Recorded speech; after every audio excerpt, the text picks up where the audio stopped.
Perfection, defined in the Merriam-Webster Dictionary as an exemplification of excellence. Something that is perfect is without flaws or faults. For most, it's a fanciful goal, but for dancers, it's an expectation. From such a young age, they are broken down and reformed into a deified figure that can't help but draw the admiration of thousands, so many of whom being children themselves. Children that learn that the only way for them to be like their idols is to break themselves too. Naturally, this does nothing good for the children, but to what extent does the normalization of struggle in the ballet industry negatively impact young dancers' relationship with pain?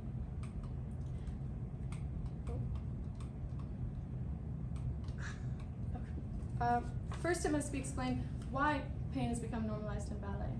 The two most prominent motivations behind hiding injury are a fear of failure and a fear of aging. Dancers dedicate their lives to entertaining an audience. For up to 10 hours a day, 6 days a week, they throw themselves into memorizing every step, every facial expression necessary to convey their characters. Every mistake is treated as a detrimental error, and even the most expendable dancers, importance is stressed almost to the point of absurdity. And no dancer wants to do anything that could put the performance in jeopardy, and getting an injury, which would render them unable to dance, therefore preventing them from contributing to the production, would be seen as sabotage to the highest degree. So, in the fear of failing the audience, their instructors, and themselves, they hide their pain.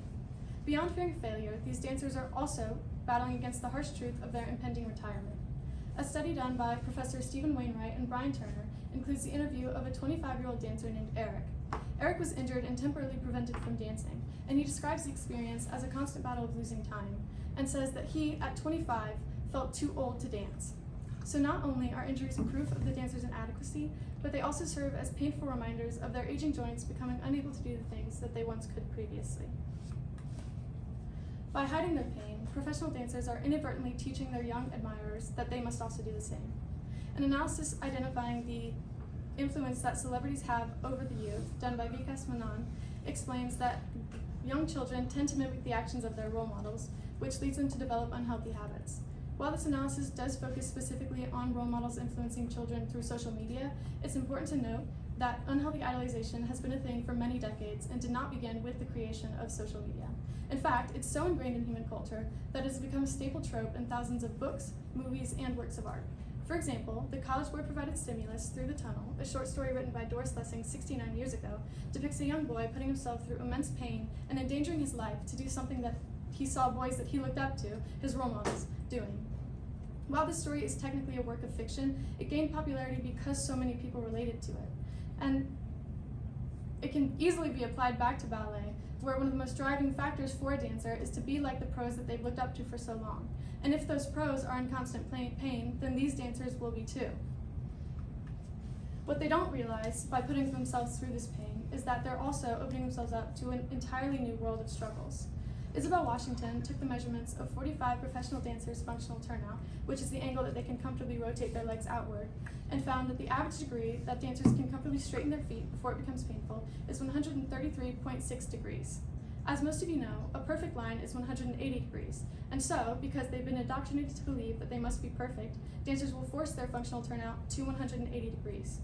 As you can see here, that's not a natural position, and a systematic review identifying correlations between musculoskeletal injuries and forcing a functional turnout in ballet, done by Judith Kaufman, found that the high prevalence of lower back injuries, lower leg injuries, knee injuries, ankle injuries, foot injuries, and toe injuries in ballet can all be attributed to the forcing of functional turnout.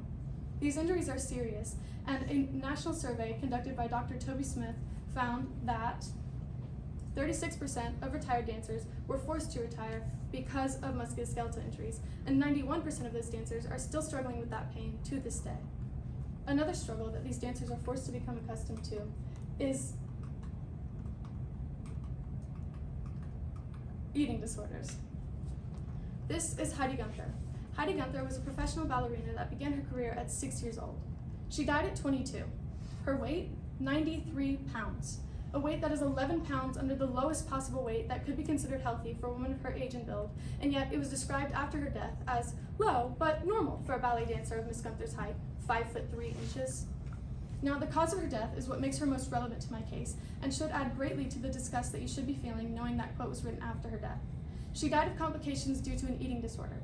She died of complications due to an eating disorder started 2 years prior because assistant artistic director Anne Marie Holmes told her that she needed to lose weight. called her a little pudgy, said, "It's not attractive. Ballet is a visual art, and because it's a visual art, I can advise what looks good." 2 years of skipping meals. 2 years of shoving her fingers down her throat to rid her body of the very little food she allowed in, to reach a weight so unhealthy it killed her, just for it to be called normal. Clearly, this is not a tradition that should be allowed to continue, and there are a few solutions that may provide these dancers some relief. The first would be implementing an age requirement in ballet.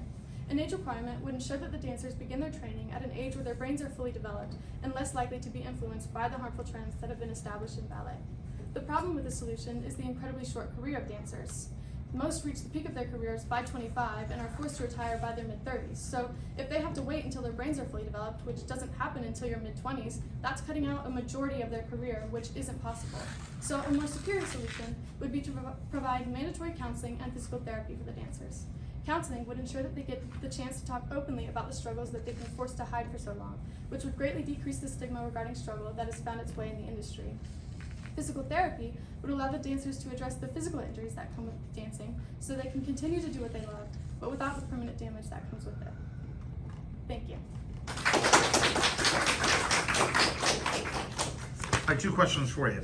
How'd your research question evolve as you worked through this whole project? So originally I wanted to do my project on how fear of failure is so common in like so many industries. And then as I was looking into it, I was like, okay, well it'd be cool if I did it on sports. And I wanted to focus on football and ballet because ballet, it's such an interesting thing that they're so elegant, and ballet dancers are seen as such beautiful and graceful creatures, but they're actually dealing with all of this pain and struggle. So I ended up deciding to focus fully on ballet. And yeah, it kind of starts from there. Right, and if you had more time, what additional research would you do? I really wanted to look up more about how suicide rates were affected by, the struggles in ballet, but I didn't really have time, and I wanted to ensure that the stuff that I did research got as much attention as it deserved, so I didn't end up looking into that.